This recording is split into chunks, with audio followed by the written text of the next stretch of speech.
Welcome, Libra. This is Regina from Pacific Tarot, getting ready to do your December reading. I've laid out the African Tarot along the axis of the horoscope wheel. I'll clarify with the Tarot of the Divine, and I will finish up with a couple of oracle cards. I will create an extended from this reading. I'm trying to label them clearly, and it will be in the description box below. It is free.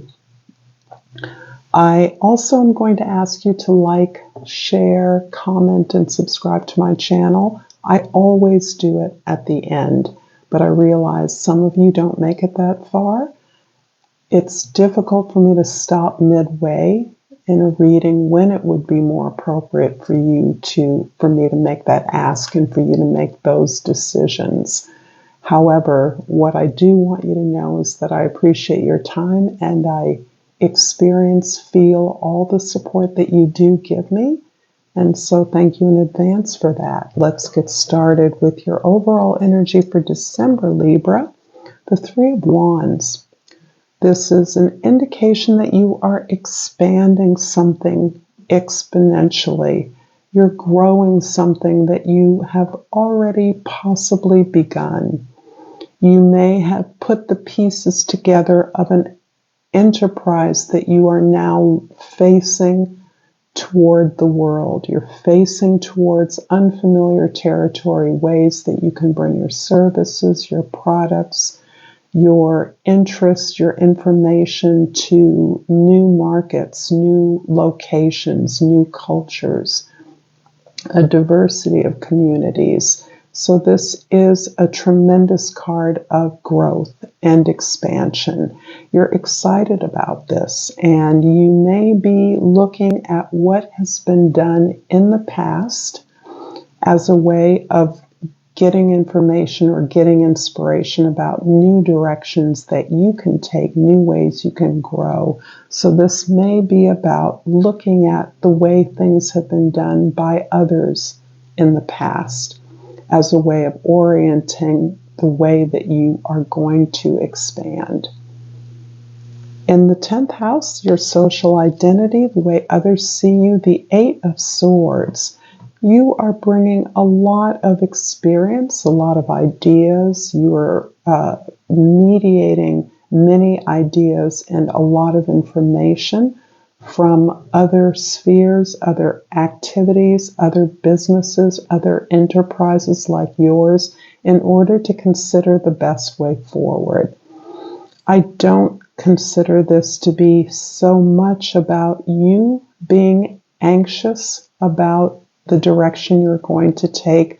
I do see you having some difficulty fielding this exchange of ideas, this outburst, this burst of information that you're receiving, this conversation, dialogue, mediation among those that are engaged in the way that you are going to move professionally or as a community, as a group, towards the best way to grow. So this is a card, it feels to me to be about your strategy, the way you're taking information, particularly if you're looking to new markets, new audiences, new clients or customers, ways that you're gathering information from them in order to consider your next best move, the next best way to grow,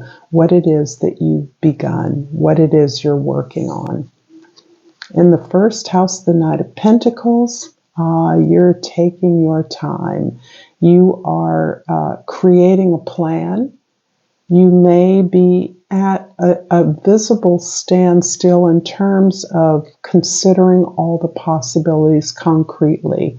So this is you looking at the plans, looking at your connections, mapping the details, making sure you have an overarching plan.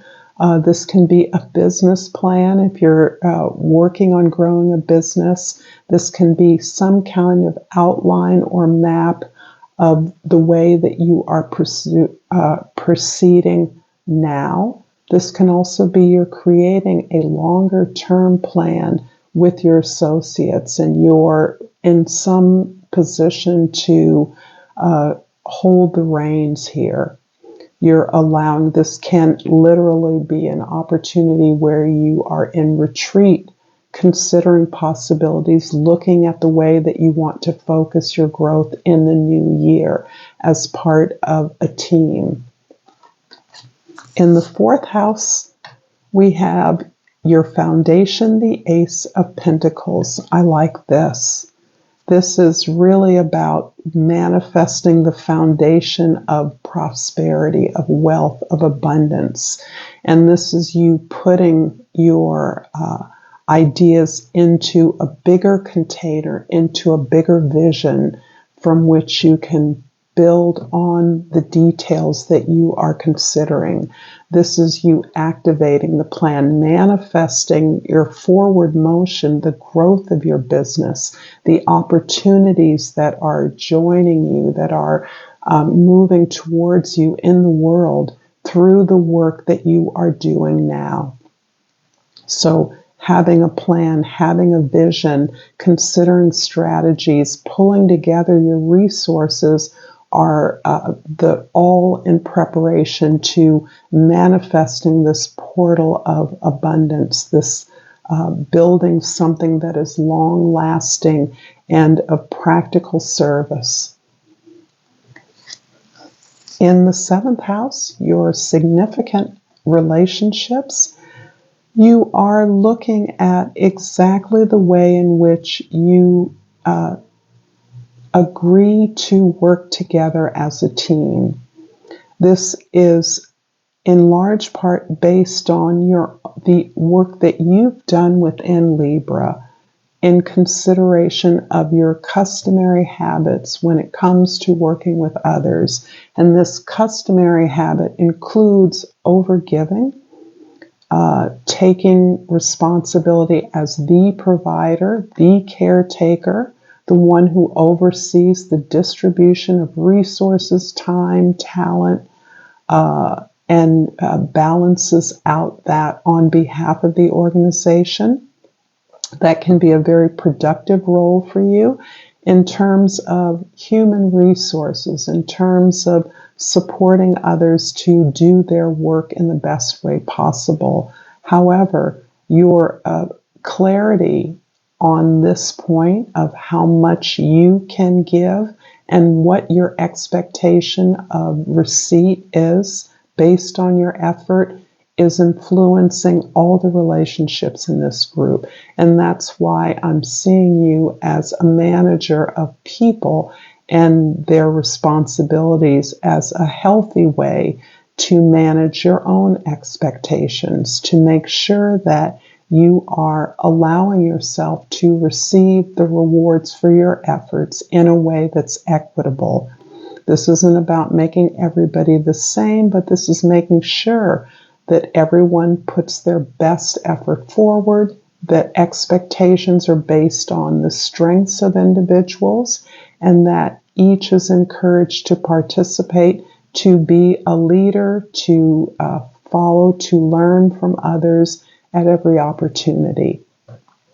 And this strength really of yours, Libra, after all, you are the sign of the scales, of balancing and harmonizing energy, of the convener of ideas, the mediator or facilitator of the discussion, the ideas about how resources are shared and the ways in which you are working together to be most productive is very promising here.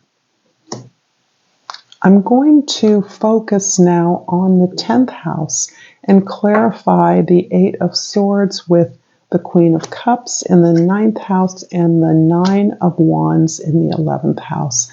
This is showing you the support for the direction you're moving in.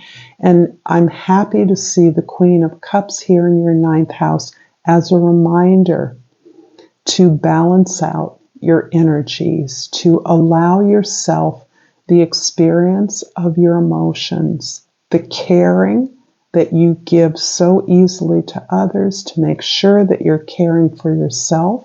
You are an absolutely qualified and divine manager of resources because of your capacity to identify the needs for support in others without them having to ask. This also encourages you to ask for the help that you need when appropriate.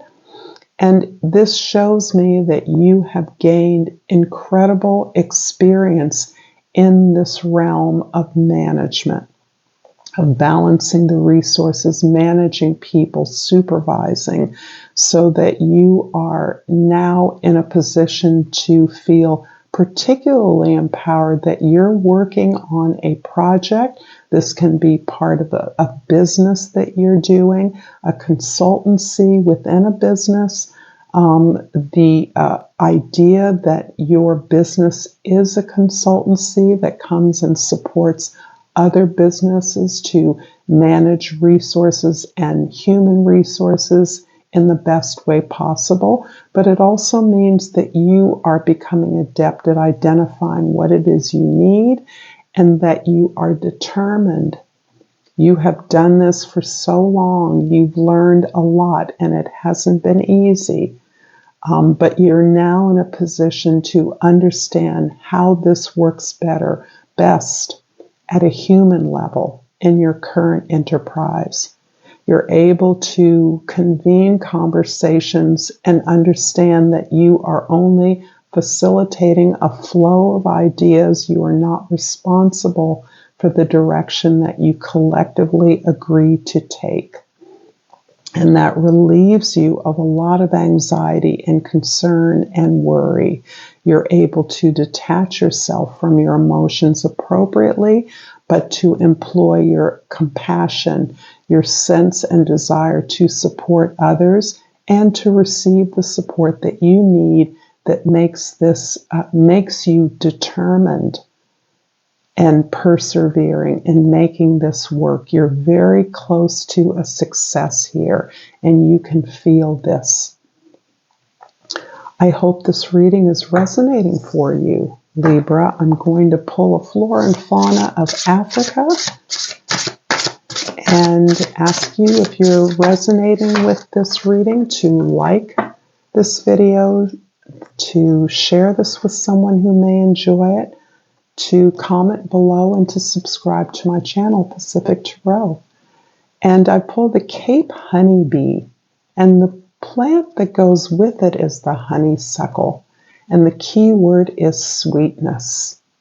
Make time to enjoy the fruits of your labor. It's okay to indulge in the sweetness of life. You will soon attract your desires. Wow, I really love this. And I'm also going to pull a language of flowers for some extra support here. And I pulled the azalea, and the key word is temperance. Find balance and be centered. This is beautiful. I'm going to extend this reading. I will link it in the description box below clearly so you can find it. It's free. I hope to join you there, but if this is where we part, until next time, namaste.